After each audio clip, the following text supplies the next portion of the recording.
Hey everyone, thank you all for joining. This is our 21st Core Dev call. I'm still accepting people in. But we should get started three minutes in. So as always, just a little bit of context. These Core Dev calls are for core contributors to present what we've been all working on, update the community on what's coming, and also discuss upcoming features and protocol changes. With so much happening, it's always hard to fit everything into a 1 hour slot and have lengthy discussions. So I do invite you to, I do encourage you to go back to our forums and Discord and share with us all of your feedback. Everything is out in the open and we do want your feedback. We will still have some time for Q&A after each topic, but I'll highly encourage you to take those discussions back to the forum if there's no time. I'll paste in the I will paste in the show notes and in the chat a link to our ecosystem calendar, so you can subscribe to future calls. And lastly, I would highlight also these new updates that core development teams are sharing on the forum on a monthly basis. It's highly informative, and yes, I really encourage you to follow along with those monthly updates as well. I'm going to share a link to that forum thread. All right, so agenda for today, we have first, we'll have Yaniv and the team. Yaniv from Geo will be doing an update. They've been hard at work building on top of our protocol. And today we're going to be taking a look at how people are currently using Geo and how it is leveraging the graph. I'm fairly excited. We'll see. I'm super excited to see this. Yaniv will kickstart today's call. Secondly, as you probably know by now, the protocol has been deployed to Arbitrum 1. This will reduce network participation costs by 25x. The move has been carefully planned. Specific transfer tools have been developed by core developers. These tools will make it easier for anyone to migrate automatically, avoiding protocol thawing periods or manually withdrawing and bridging GRT. The related GIPs here are 46 and 52, so do check them out in the forum as well. They detail how subgraphs, curation signals, stake, delegation, and everything will be transferred, as well as the plan to increase indexing rewards on Arbitrum. And so we've been having all of these updates because it's fairly important, obviously. So if you haven't checked this out, you can either go back to our calls on YouTube and see Pablo's presentation. And yes, today is going to be no different. Pablo will be sharing the latest progress and the updated timelines here. Quickly checking the chat. Okay, fine, perfect. Lastly, third, we'll have a focus on protocol econ and different initiatives also aiming at improving the overall user experience. Sorry. Yeah, so, and also the protocol efficiency. First, we'll hear from Howard and Justin on recent improvements to the allocation optimizer, a tool mostly used by indexers, as well as a new mechanism that's been designed to replace curation. So this is fairly important. I think it's gonna be the first time we'll we'll explore these new DIPs, as we're calling it, direct user payments. And so today we'll take some time to hear from Howard and Justin on the product problem statement, design constraints, and the solutions that are currently being explored. Then we'll end with Brandon Kramer from Edge and Node. Has been a regular here lately. Brandon will show us what this new amazing subscription MVP looks like. Fairly cool, I love it. And then BK will also share the details of this open beta program and an overview on pricing as well. I do thank all speakers for sharing all of these topics. As always, I post this agenda in the forum, so anyone that's contributing to the protocol can just chime in and say, hey, I want to speak about this, I want to get some feedback on this, I want to brainstorm this. So feel free to share all of those in the forum and we'll make sure we have time to go over. All right, so I'm going to stop sharing. And we're 8 minutes in, perfect timing. We have 15 minutes of content, hopefully. So yes, Yaniv, if you're ready, feel free to share your screen. You should be able to. All right, thanks, Pedro. Hey, everyone, super excited to give everybody updates on Geo. So as many of you know, we announced Geo initially at Graph Day last year. More recently, we relaunched Geo as GeoGenesis, which is a web application that's kind of the first step towards helping people organize knowledge and information into a knowledge graph structure natively on the graph. So we have a ton of updates. We've been making a lot of progress, and I want to just show y'all some of the updates. So if you come to GeoGenesis, you can see a bunch of spaces. And our goal is really to help organize all of the world's public knowledge and information natively on the graph. And so, eventually we want to have spaces for every single industry, every single academic field, interest area. You can almost think of these as like subreddits, and they can be hierarchical.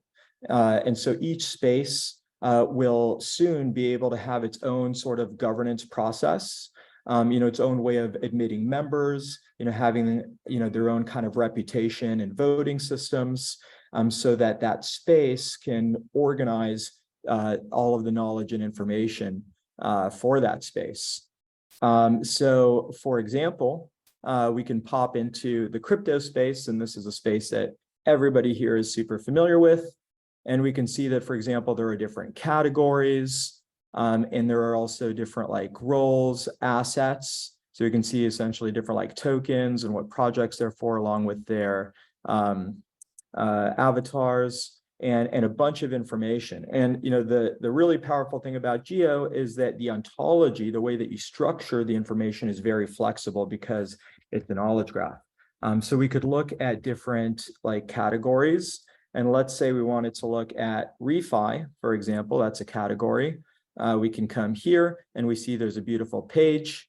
And so, everything in Geo is, we have these entities which have global unique IDs. The entities have pages. So here we're looking at a page which has some, text content, a table, and then there's the data for that entity. So this category, right? It has types category, its name is refi. And here we show different like projects in the refi category. So we could take a look, for example, at the Gitcoin project. So Gitcoin has different types. It's a project, and these are the fields that we have on projects. And the nice thing is that you can search the entire graph. So we have this global search. So let's say I wanted to see a different category like lending. I could jump straight there. So I can search the entire graph, right? This is, gets us closer to that Google for blockchain. And here's a lending category. We can see lending projects. Maybe we want to see, Goldfinch, for example. And so the fact that you can very easily, create pages for every, concept, everything, right? Here's a, another project page, and you can have lots of different content and information, it gives us a lot of power. If I go back to the crypto space, one of the sorts of things that we want to do is, there's all kinds of things that we could want to organize, for example, in the crypto space, right? Besides projects and assets, maybe we want to look at different events or roles. If people want to work in the crypto space, maybe they could figure out, what kind of jobs are available. So here are roles and associated skills. For example, let's say I'm looking at this and I see developer relations engineer. What I just did, I didn't say anything, but I just switched over to edit mode, and all of this page content is editable. And so let's say that, for example, I see that the developer relations engineer role says that you have to be good at public speaking. But maybe I want to add to this because I know a little something about this role. And I know that you also have to be good at, some kind of development if you want to be a developer relations engineer. So here I can search and I see a bunch of skills. Maybe I say, you need to be good at software development. So I add that there. And maybe I want to add another skill. Developer relations engineer. Let's say I say, you need to be good at pair programming. And in this case, there's no results found. And so what I can actually do is just create a new entity At the moment, it doesn't add the relation, but if I come back here and I look for pair programming, now I'll find it. And so it's really easy to just add content, to edit things. And this is something that, you don't have to be a developer to be able to now organize knowledge on the graph. So here I can say add skills to developer relations role, and I can publish this. And so what it does here, it's going to bring up on my phone a confirmation to sign. And it's uploading this data to IPFS. This transaction is going to Polygon, and it's being indexed on the graph. And so just like that, you can really organize any kind of knowledge and information natively on the graph. You don't need to be technical. Now, my belief is that the next big wave for crypto is going to be all about DAOs. And specifically using DAOs to help solve real world challenges at a local level. And so there's a lot of work that we want to do to help push things in that direction. We want to help, Web3 really spread and be used by every industry all around the world. And I think that in this next wave, Web3 is really going to be real and be used by all kinds of people. And so, one way that, one example of things that we can organize is in the psychology space. We're working with a psychologist that's going through and, for issues like homelessness or other social issues, it could be useful to have somebody organizing knowledge related to psychology. So here we can see a bunch of topics that are interesting. And here the psychologist is adding a bunch of studies and then extracting, so the studies are, published in journals. And then, they're written by authors who are psychologists. And then we're extracting a bunch of claims from those studies. And then people could come through and, later we're going to be adding the ability to upvote and downvote, so you could basically say whether a study was done correctly or not. And then if it's accepted, then all of the claims that are pulled from that study would be accepted. And then maybe we can use those claims for things like public policy or for self-governance within these different industries. So just a super, super quick look overview. One thing that I want to let everybody know about is we're running a Geo Explorers program where we meet weekly, so you can see what different editors are adding to Geo. And every month we have prizes while the program is running where we're giving 10K GRT to each of the top 5 editors and then 1K GRT to the next 5 editors. So if you go to geobrowser.io, you can see our latest website. You can watch the launch video of GeoGenesis. You can sign up for Geo Explorers and some of the other programs that we're running on. So that's a quick overview. Happy to answer any questions. Amazing. Thanks, Yaniv. Folks, feel free to write questions in the chat, or if you want to speak, just write in the chat. I'll make you co-host so you can speak.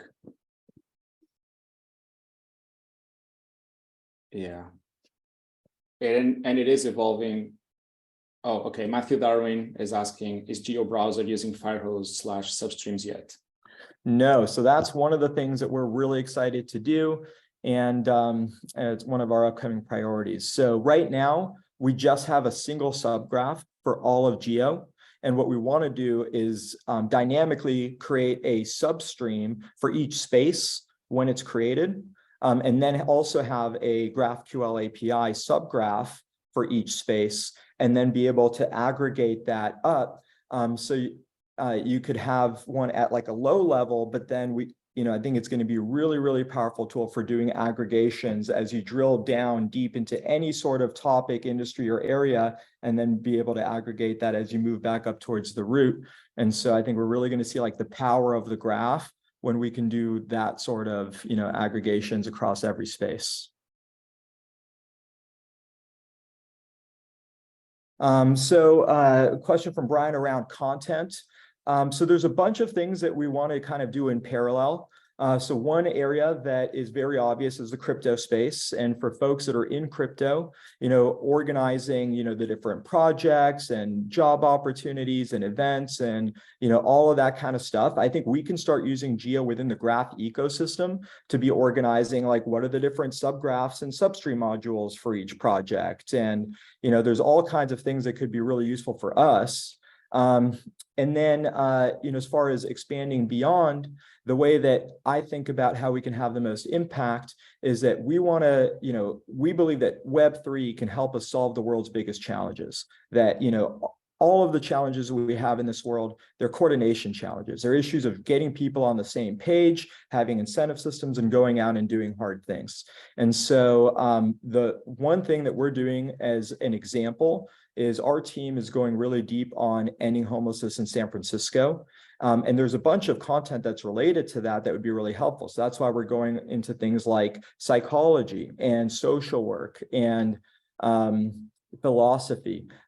We also want to help, solve policy questions that are very relevant to the crypto space. So, as we look at like regulation and all of these things that are happening in the industry, can we organize arguments and claims around, different public policy topics? And so we're having weekly meetings where we discuss things like national security and taxes and, for like KYC and all these different types of topics so that we can have a strong foundation for those discussions. So those are some areas that we're going into, but really, ultimately, whatever your area of interest is, we want there to be a vibrant space on Geo where, your community can be organizing the knowledge and information for your space, and that each person can start to build up their public profile where you can show off all of your work in a specific space, right? You could have your portfolio and, your public contributions in your space that then ultimately build up into your reputation that you can use to have power within your industries, but in a portable, decentralized way.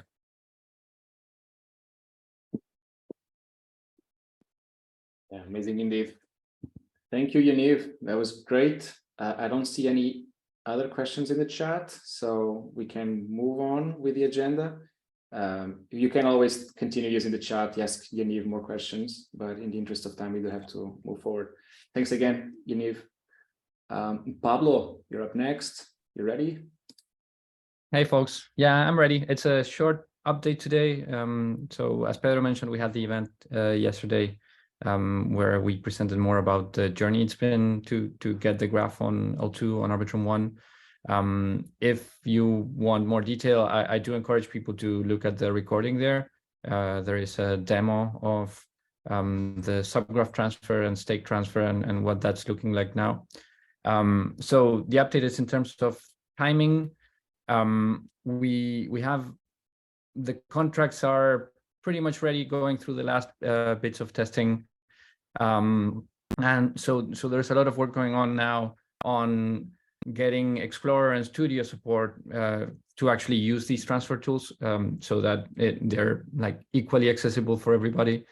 And we're making lots of progress with that, but we still have a few weeks left before that's ready for production. And on the other side, there are pretty massive changes to the indexer agent that are going to allow two things. One is for indexers, this will allow them to run a single stack, and with that single stack, they'll be able to index subgraphs that are on both chains. And then the second thing is for subgraphs that are transferred, this will allow the indexers to do a seamless transition so that if they were indexing the subgraph on L1, as soon as that subgraph gets to L2, they're going to be able to start syncing it. And this also gives, you can configure it to give a grace period so that you keep serving queries on that subgraph while it's still in transit to L2.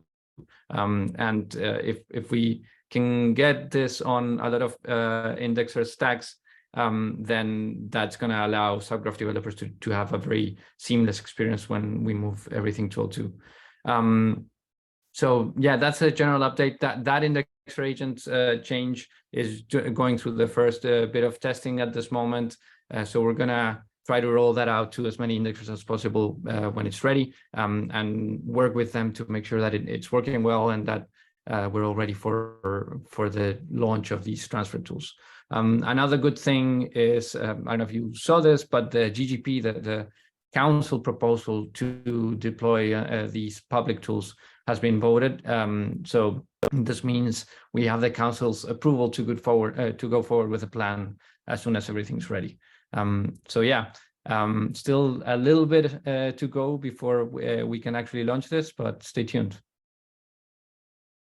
Nice, thanks, Pablo. One question I had is, you mentioned that you'll be testing things with indexers. Is that, do you have a plan for it? Like, have we been reaching out some indexers? Are we planning on doing it on Girly? Can you unpack that a little bit? I mean, I'm not the one that's actively working on this, but so this is Ford and Thiago that are doing this. They're already like doing some initial tests with I think Payne and maybe Orion. I don't know if they're here. So they're just getting started with that. And as soon as we have some validation that it's working, I imagine we're going to start, moving outwards. But yeah, it's just like still in the middle of development. So as soon as we have like a more final shape for the thing, we're gonna like draw out that plan. Yeah. Makes sense. Okay, thank you. I'm monitoring the chat. Let's see, we have a couple of indexers on the call. Folks, you want to ask Pablo any questions? I've seen in IOH a bunch of people asking about the vesting contracts specifically, when those would be ready to be transferred. But the current plan is to deploy or release all of those tools at once, correct, Pablo? That would... Yes, yeah, that's an important update. At first, we were thinking we would do subgraph and creation transfer first and stake delegation vesting next.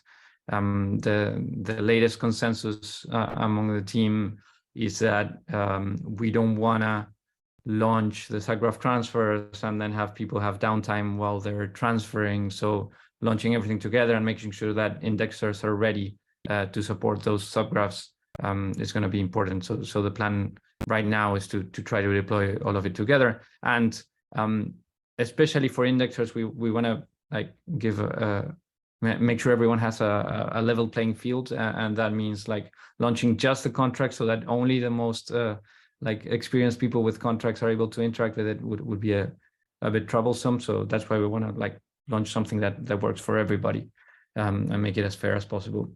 So that then we can increase rewards in the same way for everybody. So yeah, that's the current plan. I would say, and your question made me think, Pedro, if any indexers are interested in being like early adopters of the stack, maybe reach out on Discord. And yeah, once we get to that stage, we'll start working together. Perfect. All right. Thanks, Pablo. I don't see questions in the chat, so let's continue. Howard, I believe, is next. Let's see, Howard. Yeah. Yeah. 1 second. Can you see my screen now? We can see it and we can hear you. Yes, the full window. Okay, perfect. Morning, everyone. I'm Howard. I'm at EdgeNode. I work closely with Justin and others on a lot of the protocol economic rules and incentives as far as trying to get everyone to play nicely together. And so today, as a Pedro reference, there's a couple of updates on our end. There are a couple of things just to mention about the allocation optimizer. And then after that, we'll kind of pass it over to Justin and he'll talk about this new curation, or you can think of it as these direct payments to indexers. And then lastly, we'll conclude with some comments about our status largely around indexing rewards and how we move forward handling those. Okay, so first, what is the allocation optimizer? The indexer side might be more familiar with this, but essentially when indexers are trying to allocate how much stake they're going to put for each of these subgraphs, they want to do so optimally to get as much revenue as they can. And we can write all of this formally as a math problem. I don't have it, in all the technical terms shown here, but there are nice formulas we can work with. And because the majority of revenue right now is through indexing rewards, we're going to create a tool that allows them to maximize those so they can be profitable as they, are trying to bootstrap the query fees and so on. And so when we do this, the indexers, they can insert all sorts of things, including here's my budget, here's how much GRT I have, here's a blacklist, things that I don't want to be allocated to, maybe because it's a broken subgraph, or here's a whitelist, as in I want to make sure that I allocate at least X amount of GRT on this because this is an important subgraph to me. They might also say something like, hey, I don't want to allocate on 500 subgraphs. I only am interested in allocating on at most 20. So can you give me the best thing I can do if I'm only going to do that much, just because of my limitations. And so we put all these together and we get a nice math problem. It turns out, though, that the max number of allocations does make it a little bit ugly. And that's part of why we're doing an update. So I'm not going to go into the real details of how the scheme worked, but when someone changed their number of allocations, it could have some, let's say, hiccups or bugs. And so we're largely trying to make it get rid of these one-off cases that could be bad. We have not gotten feedback that this is a very common thing, but we want to make sure that we're trying to make this as smooth of an experience as we can for everyone. And so essentially how the scheme worked is it would start, here's your best allocation for everything. And then it would remove, all the low return ones that aren't really worth your time based on maybe you saying, hey, I only want to be on 20 subgraphs, not 100. And then it would repeatedly look at, what's the best thing I can do with rewards? Let's try to update our allocation in that way, and then look and say, okay, now am I satisfying all my constraints? Am I satisfying my blacklist constraints, my max allocations, my within my budget, all that kind of stuff? And it just kind of does that over and over a few times until it comes out at an answer. And what we found is that this works decent most of the time, but there are some edge cases where it can break down. And for that reason, we actually are updating this, or actually have updated it. And the update essentially now is that we think that this is now the quote optimal scheme, this new version. And instead of starting with everything and then pruning off the bad subgraphs to allocate to, it actually goes the reverse direction. And we believe that this enables us to get more consistent results. Like if you say, as an indexer, I want to kind of play with this, maybe I want to try it out with 10 allocations, see what it gives me, and then 12 and so on. In this setting, everything appears to be consistent and checking out. And so this is also assuming that other indexers aren't going to just magically change their allocations 1 second after you. So we need to acknowledge that it's not perfect. It's sort of like a best response scheme, but we think that this is, given our limitations, optimal in that sense. And roughly speaking, what it does is it starts with no allocations, and then it says, hey, which one will make me the most in rewards, based on my stake. And then it adds that one, and then it keeps doing that until it hits, some limit. Say I can only allocate on 10. And then once you hit that 10th one, it says, okay, is there anything I can swap out, do a better job? There's some other subgraph. And if there is, I'll swap it out, and I'll just keep doing swaps until there's no better ones. At a high level, that's the scheme. Now on the indexer side, you don't need to know any of this under the hood things, but we're just saying, hey, look, we're updating the scheme. We think it should give you better results now, more consistent results.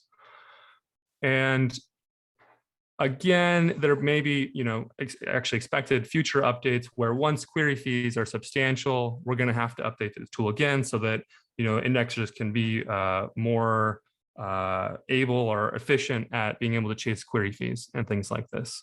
Additionally, if the rules for indexing rewards change, there is currently a proposal, which I think Justin may mention, that will also require some sort of updates to this tool to be made. And so what I wanted to do is just say, hey, it's updated. So if someone has allocations, they want to check if they're being as efficient as they can go ahead and run this tool. But also keep in mind that there will be future updates as the protocol evolves. And I'll conclude here by saying the code is available at these links. Now, for anyone that can't write this down quickly, if you just type in graph protocol space allocation optimizer on Google, you should be able to find the repo file. And there's also a docs website as well that you can walk through. And all credit goes to Hopian at GraphOps and Ani at Semiotic Labs for the implementation. They did all of this in Julia. So on the implementation front, I would really encourage people to reach out to them for any questions. And so at that, I will pause here for any questions, if there's any in the chat that someone can read. Otherwise, I'll hand it over to Justin.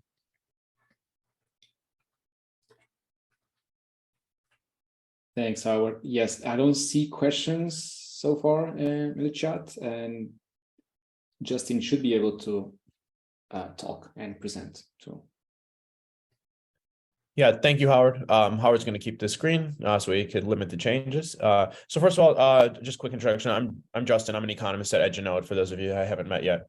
And today we're going to talk about curation and what we have been talking about in research circles, which we will call direct indexer payments, which we abbreviate, and I'll abbreviate as DIPs. And then we'll talk a little about indexing rewards. So we are getting feedback from the business team that curation has some problems. This is not something we kind of just armchaired up. These are real customer complaints or user complaints. And that current curation is centered around a lot of unnecessary uncertainty. These uncertainties introduce inefficiencies into the protocol. Inefficiencies, of course, are bad. And one way to think about an inefficiency is that, there's a mutually beneficial transaction that would happen, but because of the inefficiency, it precludes that transaction. So, we want to have the best platform possible. So we want to reduce these inefficiencies. These inefficiencies stem from multiple sources. So one, of course, is that subgraphs are heterogeneous. Indexers don't know how much it's actually going to cost them to index a subgraph. So they kind of got to guess, and then they have to hedge because they don't know. Maybe they have, the subgraph that they're allocated on is a very expensive subgraph to sync. Payments are subject to staking decisions in disparate parts of the network because of the way indexing rewards are used to pay out. So some indexers somewhere else in the network comes in and puts a huge allocation. It lowers the payment to all the other indexers. So when an indexer thought it was going to get 10 GRT a day to do this indexing or whatever it might be, all of a sudden it goes down to 5 for no reason except that some other app developer came in and staked. This uncertainty again introduces inefficiencies. They're also volatile over time. So one is indexers at the same time they have to choose their stake, so they don't know how much they're going to get paid or how much GRT they're going to receive when they do their initial sync. But then also as they maintain syncing subgraphs, staking decisions throughout the network continue to change, and there's volatility in the indexer payments. And of course, I'm using the indexer side. This is also true on the consumer side. Consumers, because of these uncertainties, it's tough for them to know how much they're gonna have to curate to get indexers, and of course they're going to have to adjust over time as others are moving around and making decisions in the network. Finally, I just want to mention one of the design goals was that Signal should predict query fees, and that doesn't happen. Whether or not that's a good design goal, or whether or not the Signal should predict query fees theoretically, I don't really know, but at least we can say, it's not even meeting that. So these are some of the issues that we have with curation that we wanted to address from the ground up from a research perspective. Next slide, Howard. So what's the goal? We just addressed these issues. It's pretty straightforward. There's this uncertainty that introduces inefficiencies, and we want to remove those. It's a very simple goal. So we want to design a system that has certain criteria. We call them desiderata. You can think of them as requirements. It says a good curation mechanism should have X, Y, and Z. And basically X, Y, and Z is just not those things that current curation has today that's introducing inefficiencies, plus other concerns such as Sybil resistance and so on. Okay, so this is I think we're going on about eight months at least worth of research and synthesizing kind of what we came up with in 3 bullet points, but it is the one that is gaining the most traction within our research circle, and we call it direct indexer payments. This is DIPs, and we call it posted prices. And the logic is about as simple as it can be. So to do curation, so for a consumer to have their subgraph synced, indexers will publicly post their price per unit of work to index a subgraph. So it's not $5 or 5 GRT to index a subgraph. It's a dime or 1 GRT per unit of work, and we have a unit of work that is made up of verifiable quantities. Consumers choose. We're going to talk about what choose means in a second. They're indexers, and they just pay the price. So if an indexer says I need 10 GRT per unit of work, the consumers pay 10 GRT. There's a lot of kind of corner cases going on in here, which we can talk about later. And then these agreements are enforced via collateralization contracts and Horizon. So how do we know an indexer is going to do what it says it's going to do if it's getting paid to do it? That is enforced through Horizon, which I think we'll be hearing a lot more about really soon. There are a ton of details behind here, but I just want to address some of the high-level questions that maybe first come to mind. During the Q&A, we can have more questions, and of course, offline in async, we welcome all questions. So go ahead, Howard. Okay. So the first comment that I want to address is the notion of what does it mean to choose indexers? And of course, what we hear is that many users don't want the burden of scrolling through indexers to achieve a given level of service or given quality of service. And the response to that is they don't actually have to do it. One of the values of a gateway that they can provide to a consumer is to actually do that selection for them. And what they can do is they can do it in a really smart way that leverages gateway data to optimize quality of service for them. So the consumer doesn't have to do the actual choosing. The gateway can do the choosing for the consumers. And the magic sauce here is that because there's posted prices, the gateway knows how much it's going to have to pay per unit of work, which adds a lot of price predictability. Go ahead, Howard. So how does this? So okay, if a consumer isn't going to choose it and it's going to have somebody choose on its behalf, how does this selection work? So what we can do is we could elicit some information from the user. What do they care about? Do they care about latency, geographical distribution of their indexes, redundancy, and so on? And like I said, we can use data-driven optimization to select indexers to best match the consumer's profile. Go ahead. What about Sybil resistance? One of the things that we care about is that, especially from a redundancy and unstoppability standpoint, we want to make sure that indexers are not just arbitrarily splitting the identity.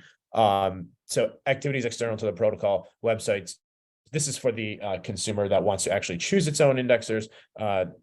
It's possible for indexers to distinguish themselves outside of the protocol. From the subscription standpoint, though, Sybil resistance is not as defined. As long as we optimize whatever the user's profile that we elicit from them, the definition of Sybil resistance can change. So we can take care of Sybil resistance using the data from the gateway. But if an individual consumer still wants to go it alone, there are activity external to the protocol that can provide Sybil resistance.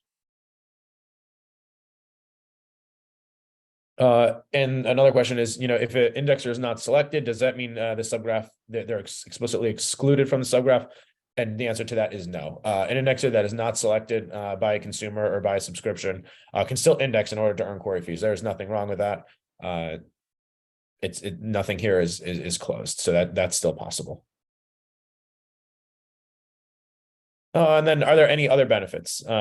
So by the very high level description of these direct indexer payments, it fixes a lot of the problems. There's perfect price predictability, at least on a per unit of work. There's low volatility and so on. But there are other benefits. One is that consumers can stop paying indexers that aren't performing well or ones that are not serving queries. There's a significantly lower capital outlay for the consumers. That's because indexers are not getting paid as a proportion of a big capital outlay. The GRT to actually do the work is going to be much lower, though of course the consumer doesn't get it back. They actually have to pay. And there's no inefficiencies due to stake-based selection. So right now, indexers that stake the most get rewarded the most. And then get selected the most in terms of their queries. That's not necessarily the best system because the one that has the most stake is not necessarily the most efficient indexer. But by doing something that's not stake-based, we can remove that inefficiency as well. So where are we right now? So within a small research group within Edge and Node, we have rough consensus that this is the path to fixing curation. It's a large lift, so we're not saying, okay, this is going to be implemented tomorrow. There's still corner cases that we have to think about. There's technical details around opt-in of these contracts. There's a couple tunable parameters of these. There's talking about how dips may interact with Horizon. We still have to refine the automatic indexer selection algorithm for subscriptions. And of course, UX is always a central concern that we have not fleshed out those details yet. So the status here is that we have gained pretty strong consensus within the research group that this is the most viable path forward. From a technical standpoint, we have just started really really thinking about resourcing and more information to the community. So it's still at a very nascent stage. Okay, so quick pause for indexing payments, because we haven't talked about indexing rewards, and I'd like to answer a couple questions on the payments first before we move to indexing rewards, and then we can talk briefly about indexing rewards. Pedro, what's time look like? Yeah, I was about to say we have 3-4 minutes, because BK, do you have 15 minutes? Have you planned for 15 minutes? Yeah. Okay, maybe we can make yours shorter, and Justin, Sure you thing. have 2-3 minutes. I'll do 2 minutes. Yeah, go ahead. I'll take questions in the chat after, so please post them there. And Howard's up monitoring the chat too. So okay, Howard, let's move on. So of course, right now, if we change curation, we have to change what we do with indexing rewards, because right now indexing rewards is used to compensate indexers to do the indexing. We have searched high and low. We do have research findings that show indexing reward distribution schemes based on cheaply spoofable quantities. They'll either reduce to two things. They could be cannibalized by Sybil attacks, or they'll just basically degenerate to stake-based distribution mechanism. There's no other way to do it with verifiable on-chain data that is cheap to spoof. So this includes schemes based on query fees, number of subgraph index, number of queries served, number of consumers, number of indexers, any burn and mint schemes. Like, it's impossible to do that with any cheaply spoofable quantity on chain. Go ahead. So there's two options then. Use the trusted off-chain data to distribute indexing rewards. So if we have it in initial other information we can incorporate, then we can maybe get around that paradox. But we would have to use off-chain data or add a lot of new data to the chain. Or implement a stake-based distribution mechanism where indexing rewards are distributed proportionally to allocated stake. So what this means is more or less take signal out of the indexing rewards calculation. Go ahead, Howard. So the leading proposal right now is to do the latter, is to do stake-based distributions. It's very simple. It's easy technically, and it's very much aligned with the goal of reducing centralized points of failure. And it doesn't interfere with the direct indexer payments incentives. So whatever we do with indexing rewards, we have to make sure that the clarity in dips remains, so that we have to decouple the two. I know I'm going really fast. So the last summary, I want to give BK this whole time. We do have rough consensus for direct indexer payments, and we're now working, like I said, on resources planning and formal proposals. But when I say rough consensus, this is within our small research working group within ENN as being kind of the technically best option to go forward. It doesn't mean broader consensus in the community or even throughout all of ENN. And we are approaching rough consensus. And I think I got a message this morning that our research group is also pretty close to full consensus on stake-based indexing rewards as a short, medium to solution, at least for now. Long-term solution, it's less certain, but from a research perspective, in the short, medium term, we're approaching consensus on doing stake-based flat indexing rewards. Okay, sorry I had to go fast at the end. Happy to answer questions in the chat, offline or async. Thank you, everybody. Thank you so much, Justin. This was great. I know it's a complex topic, and you guys nailed it. You made it very easy to understand. Yes, you'll be sharing the details of the GIP soon in the forum, right? You mentioned the implementation details should be shared soon. Yeah, there's GIP, but I think there's going to be even other details that will probably explain why we came to this idea, what other things we've explored, because it is a significant change, and we want to make sure we leave every stone, no stone unturned. So hopefully some more technical details can also preempt some of those questions that we see coming. Perfect. Yeah, in interest of time, I do see questions in the chat. Thanks, Mark, for asking those. Mostly, I've seen indexers obviously asking questions. So maybe you folks can continue answering these questions in the chat, so we can have BK continue with the subscriptions, MVP, and billing. Yeah, all right. Hey, BK. Hi. You're up. Sure. So I'll try to abbreviate mine as much as possible so we can tackle those questions and or others that pop up. But I'll go ahead and share my screen and jump in here. So hi, yeah, I'm BK or Brandon Kramer. I'm a product manager at EdgeNode, and I've been working with a number of my colleagues and I at EdgeNode working on subscriptions. Before I jump in, I do want to just thank that group, mainly the design team, the product engineering team, and the gateway team, who have been working for around 6 to 8 months now on kind of putting this together. And the impacts are pretty wide ranging beyond the scope of what I'll even mention today. But to start, really the main problems that we're trying to solve with subscriptions are twofold. One, making pricing very predictable and easy to kind of estimate in terms of cost per month for users, and to improve the overall usability of billing. If you're familiar with billing today, this is kind of billing 1.0, or what we'll eventually call the pay-as-you-go system. And what you do is you access, as a consumer or developer, Subgraph Studio, you connect your wallet and click on billing in the top here. You'll add GRT and then need to acquire GRT. This can be complicated because you might have to go to a centralized exchange or decentralized exchange. Sometimes involves waiting, and then make a deposit and kind of allow an ad from there. One of the biggest problems, or there's three big problems. One, I mentioned the waiting. The UX isn't ideal or really optimized yet. And the last thing, which I think is probably the biggest factor, is that oftentimes in order to estimate how much you're going to deposit in GRT, you have to know how much your query volume is going to be, how that translates to GRT. And that can be complicated because not only is there variation within the market or a pricing variability within the market, but it also varies by your query volume. So all of these things create a less than ideal user experience, and this is really what subscriptions are trying to solve. So what we're going to be offering in the coming weeks at the very latest, I think, is a subscriptions MVP that will be available through a beta program. You'll be able to contact Kyle, Simone, or me, or I, and we'll be able to set you up and basically whitelist your wallet, and you'll be able to test this out. It is an active subscription that you're setting up, so you'll be able to use that and make queries through that subscription. But essentially what we want to do is offer very predictable pricing plans from $25 on up. You'll have a quick and easy user experience, and this will be set up on what we're calling like a trustless billing system. What this means is that you'll deposit that amount for your subscription initially. But if at any time you're unhappy with the quality of service or need to change your query volume, you can upgrade, downgrade, or cancel your subscription at any time and recoup the amount that you deposited based on the amount of time that passed. So if you got halfway through the month, you're unhappy with the quality of service, you can get half of that money back based on the amount of time that has passed. So really this is about trying to like empower users rather than setting them up into kind of a Web 2-like experience where they're locked into getting poor quality of service or their problems or experiencing other problems.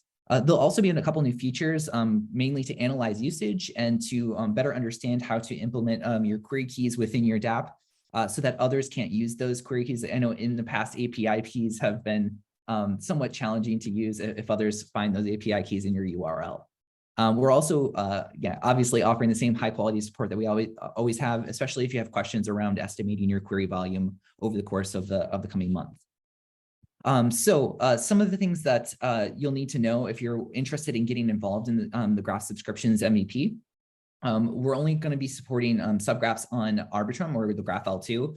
This is mainly just to kind of incentivize users to get over there and experience the many advantages of mainly pricing, a cheaper pricing on Arbitrum. All payments will be in USDC on Arbitrum. You'll need to basically know the estimate of how much your monthly query usage will be. So 1 million queries or 2 million queries. It's worth noting that it's nice to know that at the very beginning to have a baseline. But again, you can always upgrade or downgrade at any time throughout the month. So you won't have to pay a huge amount that you would easily. Lastly, changing the API key will be moving over to a query key system. It's just a very slight difference, but the main difference is that you're going to be adding this key to your auth header rather than to the URL. And again, we have some code to help you better understand exactly how to do that. Okay, so let me jump in and show you exactly what this experience will be. And maybe a slightly misleading to say exactly, I'm going to be using a Figma prototype. So basically you'll enter this experience. Let me make this full screen. You'll enter this experience by clicking up here on billing.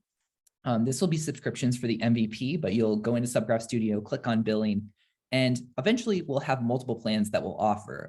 Mainly the consumer plan, which is basically locking a set number of queries at a fixed price, as well as a developer bundle, which will handle publishing, curating, upgrading for you, as well as the pay-as-you-go system that we currently have. It's worth noting that this experience right now is kind of separated from the pay-as-you-go, but we will shortly be integrating them to advance the user experience on both plans. You'll default into this consumer plan in the MVP, and then you'll need to know the set number of queries that you want. So 1 million queries for, I think, $50 is a price point here. You'll have some frequently asked questions down below if you need to have any of those. And then you click on that option. In this next screen, you'll basically get an overview of what you're paying for on the left-hand side, the number of queries, know if there are any limitations on subgraphs, and the estimates for what your transaction fees will be. On the right-hand side, you'll see the wallet that you'll be paying from alongside of your the contract subscription. You'll put in your email, and then you'll start your subscription. So this is pretty straightforward experience overall. It's only a couple steps. And then once you've had that set up, you'll also see that there's going to be a added benefit of being able to go to a billing overview page, which I'll click on now. And this has a number of cool features here around your query usage over the course of the month, as well as your rate limit or your peak rate over that period of time. The time remaining, you'll also be able to renew about halfway through the month. And then query keys, which are basically the chart here will show you if you have multiple query keys, you'll be able to see usage across those query keys in case you use a different query key for each app or each of your apps or for different parts of your app. So other things that you'll get, of course, your transaction history. You'll also be able to manage your query keys. We have some additional charts here. So this first one here shows you the query rate per minute over the past hour or so. You also see query usage per month over the past all time, basically, and then your cumulative usage over the course of the month. So you'll always know if you're approaching your quota for the month. We'll go and show you the kind of how to generate a query key. Bear with me here. So in this process, we will treat query keys as a little bit different from API keys. They're just a little bit different encryption process. So it basically just means that your API keys will be for your pay-as-you-go, your query keys will be for your subscriptions, and that's basically all you'll need to know. We'll also teach you kind of how to get that information. So in this case, let's set up a query key. You'll be able to see this here. You'll be able to make adjustments on your security settings, just like you can with the API keys, and then you'll generate. Click on that, and you'll see here that will generate that process, and you'll be able to copy your query key to add that to your authorization header. The really cool thing that we've added just recently, and this is something that I got requests for back when I was a user researcher, is that you'll also be able to kind of generate these query code examples in React, Node.js, Curl, Rust, Python, and Go, and then just be able to copy this and put this right into your dApp to make it a little bit easier to get up and get started. So overall, that's kind of the experience that we'll be advocating. A couple other things that we're looking to add along the way. This is kind of, again, just the MVP, but these same monthly query usage charts will be added. We're intending to add them to hosted service, Subgraph Studio, as well as the pay-as-you-go system. So that if you're looking to make that transition over to subscriptions, all you have to do is go to this chart and be able to just plug in that number that based on how much you used last month or the max of the last quarter or something like that. We're also planning to add this recommendation system. So when you go to set up your plan, we'll be able to feed forward that information. So it'll provide a recommendation at the kind of user level.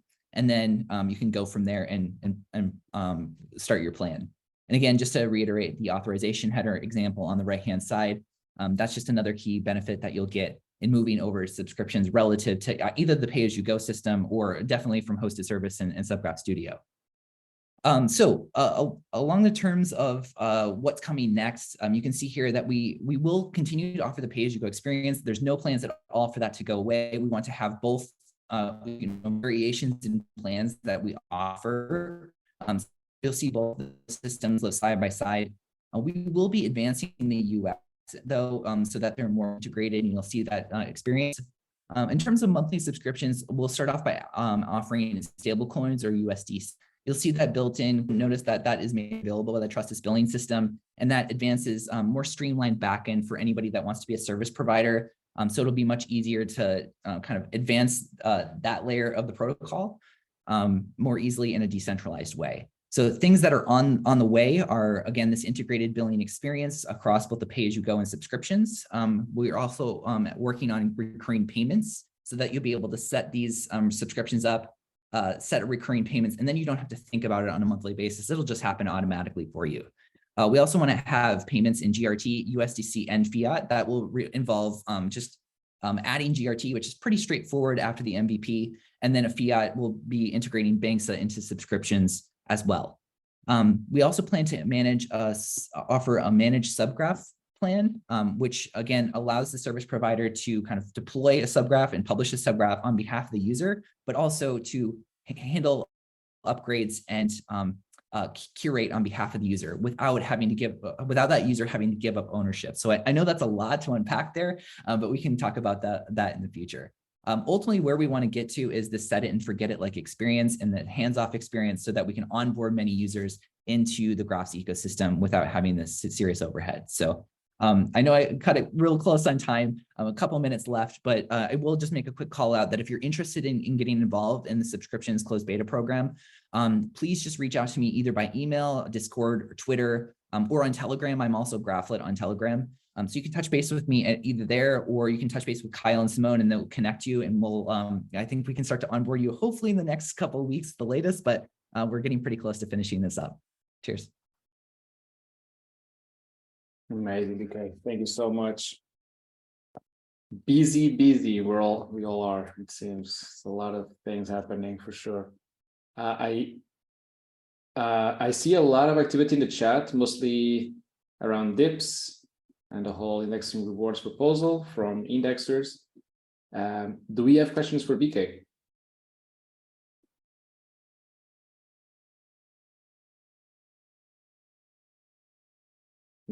I don't see anyone. Daniel Keys, nice demo. Looks like great improvements to the user experience. Yes, for sure. Nice. And it's worth noting if questions on dips too, we can handle those or have follow-ups of. I'm definitely a part of those conversations. Would love to hear you guys' questions. Yeah, hopefully we can get those details on the forum soon so other indexers can also participate in this discussion, and we do take their feedback into account. Awesome. Yes, we invite. Yes, nice. Okay, I don't see any particular questions, and we're at time. So again, thank you all so much for joining. Speakers, participants, people asking questions. That's exactly what these calls are for. So I appreciate those. We'll be sharing this on YouTube as always, the recordings, meeting notes, everything on the forum as well. And yeah, there's a lot of discussion still in the chat. So we'll continue. We'll see you all next month. Thank you all again.